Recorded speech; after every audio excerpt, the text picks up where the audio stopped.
막으려 하기보다 그 흐름을 따라가며 그 안에서 나에게 맞는 새로운 자리를 찾는 것이죠.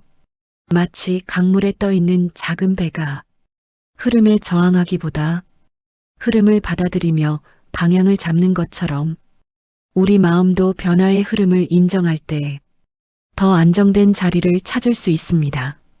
결국 모든 것은 변한다는 사실을 받아들이는 순간 삶이 훨씬 편안해집니다.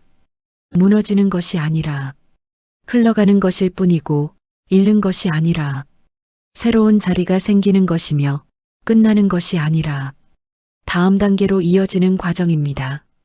부처님께서 말한 무상의 진리는 삶을 더 겁내지 않도록 마음을 단단하게 지켜주는 가장 따뜻한 가르침입니다. 나이가 들수록 혼자 있는 시간이 늘어납니다. 자녀는 각자의 삶을 살고 친구들은 하나둘 연락이 뜸해지고 내 몸도 예전만 같지 않으니 활동하는 시간보다 앉아 있거나 누워 있는 시간이 많아집니다.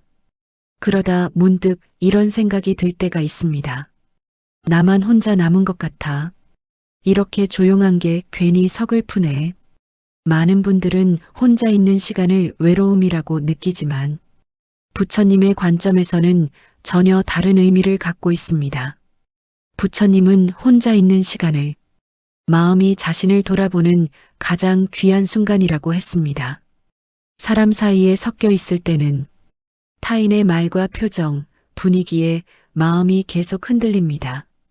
무언가 맞추고 신경 쓰고 배려하다 보면 정작 내 마음은 뒤로 밀려나기 마련입니다.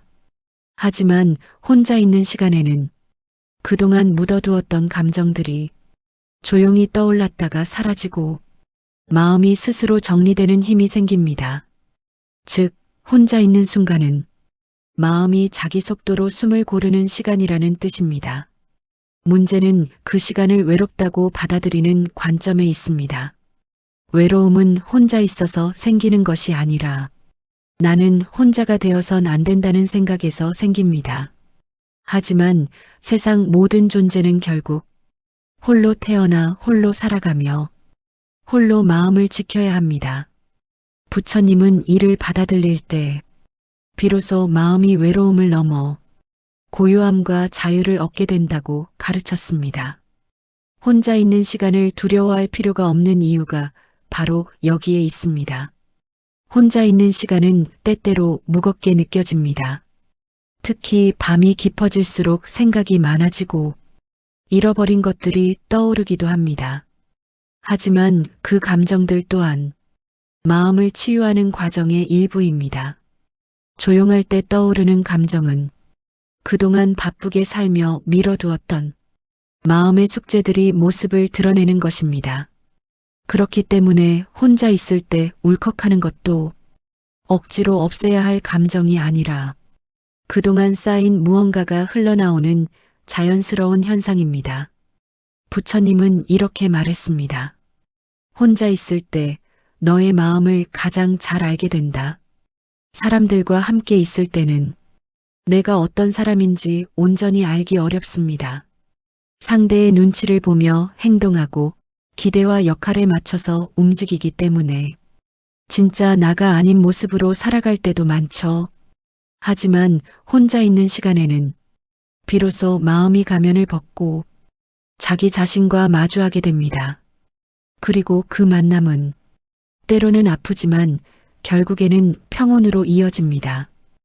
혼자 있는 시간은 결핍이 아니라 기회입니다. 마음을 돌보고 생각을 정리하고 삶의 속도를 조절하며 지금의 나를 받아들이는 시간입니다. 외로움이 아니라 내 마음을 치유하는 가장 깊은 공간입니다. 이 시간을 온전히 받아들일 수 있을 때 우리는 더 이상 세상에 흔들리지 않는 단단한 중심을 얻게 됩니다. 인생을 돌아보면 우리는 늘 무언가를 지키기 위해 애써왔습니다. 가정을 지키고 일터를 지키고 관계를 지키고 때로는 체면과 책임을 지키며 살아왔죠. 그러다 보니 정작 가장 중요한 내 마음은 뒤로 밀릴 때가 많았습니다. 누구도 대신 지켜주지 않는 마음을 우리는 마지막까지 스스로 감당해야 합니다. 그래서 인생 후반에 접어들면 모든 문제의 핵심이 결국 내 마음으로 돌아온다는 사실을 깨닫게 됩니다.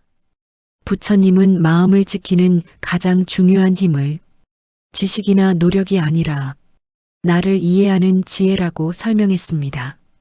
나의 상처가 왜 생겼는지, 나의 감정이 어디서 올라오는지, 무엇을 두려워하고 무엇에 흔들리는지 스스로의 마음을 이해하는 순간 그 마음은 더 이상 나를 끌고 가지 못합니다.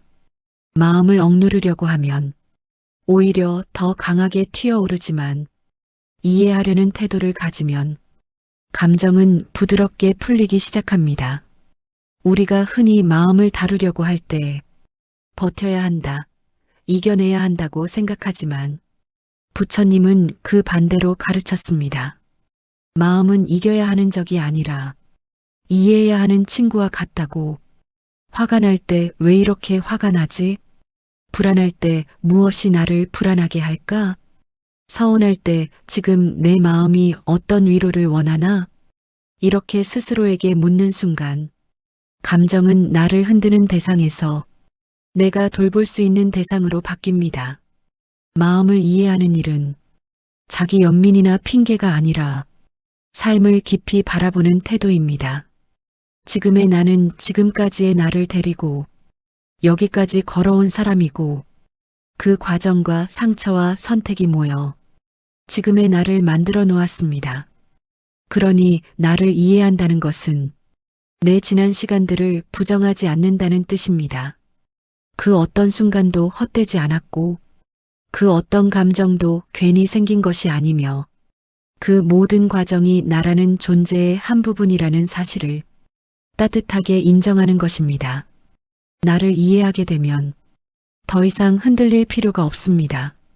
누군가의 말이 마음에 오래 남지 않고 실수 하나에도 나를 가혹하게 몰아붙이지 않으며 변하는 세상을 억지로 붙잡으려 하지도 않게 됩니다. 왜냐하면 이제는 마음이 왜 이렇게 움직이는지를 스스로 알고 있기 때문입니다. 이해는 마음을 안정시키는 가장 깊은 뿌리입니다. 결국 마음을 지킨다는 것은 나를 제대로 바라보는 일에서 시작됩니다.